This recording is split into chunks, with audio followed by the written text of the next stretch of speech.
राजस्थान के भीलवाड़ा जिले के छोटे से गांव रामगढ़ में एक अद्भुत कहानी का आरंभ हुआ। यह गांव अपनी प्राकृतिक सुंदरता और सांस्कृतिक धरोहर के लिए जाना जाता था, लेकिन इसके साथ ही गांव में कुछ रहस्यमय भी था।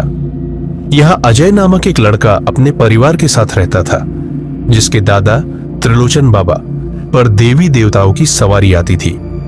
लोग उन्हें बड़े सम्मान से देखते थे और उनकी पूजा करते थे। अजय का पिता रमेश भी उसी परंपरा को आगे बढ़ाते रहे।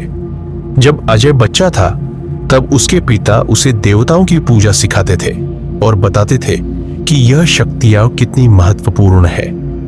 अजय ने बचपन में देखा था कि उसके दादा की बातें सच होती थी, लेकिन जब उसकी उम्र बढ़ी तो उसने इन चीजों को केवल एक कहानी की तरह लेना शुरू कर दिया। उसके दादा की मृत्यु के बाद अजय ने अपने पिता से सुना था कि देवताओं की सवारी अब उसकी जिम्मेदारी है, लेकिन यह जिम्मेदारी उसके लिए बोझ बन गई थी। जब अजय के पिता की अचानक मौत हो गई तो वह केवल 12 साल का था। उस समय उसके दादा के जाने के बाद गांव के लोग उस पर विश्वास करना भूल गए थे। कुमुद, जो चित्तौड़गढ़ जिले के गांव देवपुरा की रहने वाली थी, एक खूबसूरत और समझदार लड़की थी। उसकी दादी सुगंधा को गांव में एक डायन माना जाता था। लोग कहते थे कि वह जादू टोना करती है और उसके पास गहनों का अद्भुत संग्रह है। कुमुद ने अपनी दादी से कई बार सुना था कि कैसे उसकी दादी ने कई लोगों को उनकी बुरी नीयत के लिए सजा दी थी। कुमुद की दादी ने उसे हमेशा सिखाया कि जादू केवल उन लोगों के खिलाफ इस्तेमाल करना चाहिए जो बुराई करने की सोचते हैं, लेकिन कुमुद हमेशा अपनी दादी के जादू से डरती थी। उसने अपनी दादी से वादा किया था कि वह कभी किसी के खिलाफ जादू नहीं करेगी। जब कुमुद ने अजय से प्यार किया तो उसने अपनी दादी को बताया, मैंने एक लड़के से प्यार किया है, उसका नाम अजय है, उसने कहा। कुमुद की दादी ने गंभीरता से सुना, क्या वह तेरा सम्मान करेगा? अगर नहीं तो तुम उससे दूर रहो, उसने कहा। कुमुद ने आश्वासन दिया कि अजय बहुत अच्छा लड़का है और वह अपनी दादी का अपमान नहीं करेगा। जयपुर में कॉलेज में पढ़ाई के दौरान अजय और कुमुद की पहली मुलाकात एक कैफे में हुई। वहां दोनों ने एक दूसरे से बातें की और धीरे धीरे उनके बीच प्यार बढ़ने लगा। तुम्हारे बारे में बहुत सुना है, अजय ने हंसते हुए कहा। क्या तुम्हारी दादी सच में डायन है? कुमुद ने उसे गंभीरता से देखा। यह मजाक नहीं है अजय, अगर तुम मेरी दादी का अपमान करोगे तो तुम बुरे हाल में आ सकते हो। अजय ने उसे मजाक में लिया। डायन कुछ नहीं कर सकती, मेरे देवता मेरे साथ है।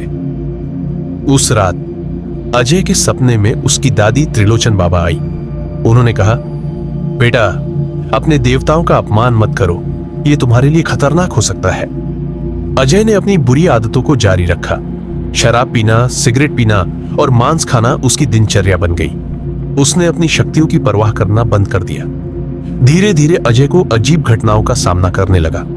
एक रात जब वह अपने दोस्तों के साथ था तो अचानक उसकी आंखों के सामने एक पुरानी औरत आई। उसकी आंखें लाल थी और उसके चेहरे पर घृणा थी।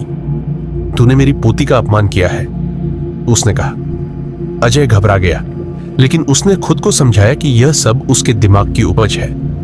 अजय अब शहर के एक हॉस्टल में रहने लगा था। वहां पर भी उसे अजीब घटनाएं देखने को मिली। रात में उसे लगता था जैसे कोई उसे देख रहा है। खिड़कियों पर अचानक दस्तक होती और जब वह देखता तो कोई नहीं होता। एक रात जब वह सो रहा था तो उसे सपने में वही बूढ़ी औरत फिर से दिखाई दी। मैं तुझे भूलने नहीं दूंगी, उसने कहा। उसने सुबह उठकर कुमुद को फोन किया। कुमुद, मैं ठीक नहीं हूं, मुझे डर लग रहा है। कुमुद ने उसे समझाया कि उसे अपनी दादी से माफी मांगनी चाहिए। अजय ने कुमुद की बात नहीं मानी और अपनी बुरी आदतों में और गिरता गया। उसने कॉलेज में अच्छे ग्रेड्स पाने की कोशिश की, लेकिन अब उसकी ध्यान भटक गई थी। एक दिन जब वह अपनी किताबों में खोया था तो अचानक उसे महसूस हुआ कि उसके आसपास कुछ अजीब चल रहा है। किताबों के पन्ने अपने आप पलट रहे थे और अंधेरे में एक आवाज सुनाई दी, तूने मेरी दादी का अपमान किया है, अब तुझे दंड मिलेगा। अजय की मां सरला ने उसे फोन किया। बेटा, मैंने सपना देखा कि तुम बहुत परेशान हो, क्या हो रहा है? अजय ने अपनी परेशानियों के बारे में बताया। सरला ने कहा, तू अपने देवताओं की पूजा कर, वे तुझे बचा सकते हैं। अजय ने सोचा कि उसकी मां बेवजह चिंता कर रही है, लेकिन जब उसे अपने कमरे में रात को बाथरूम जाते समय अजीब आवाजें सुनाई दी तो उसे अपनी मां की बातें याद आई। अजय ने अपनी दादी की पूजा शुरू की, लेकिन डायन के प्रकोप में कोई कमी नहीं आई। वह अपने दोस्त रवि के साथ एक पार्टी में गया। वहां पर उसने फिर से शराब पीने की आदत को नहीं छोड़ा। जब वह वापस लौटा तो उसकी आंखों के सामने वही बूढ़ी औरत खड़ी थी। अब तेरा अंत निकट है, उसने कहा। अजय डर कर चिल्लाया। उसने कमरे में अंधेरा देखा और अचानक उसे लगा जैसे कोई उसे जकड़ रहा है। अजय ने ठान लिया था कि उसे कुछ करना होगा।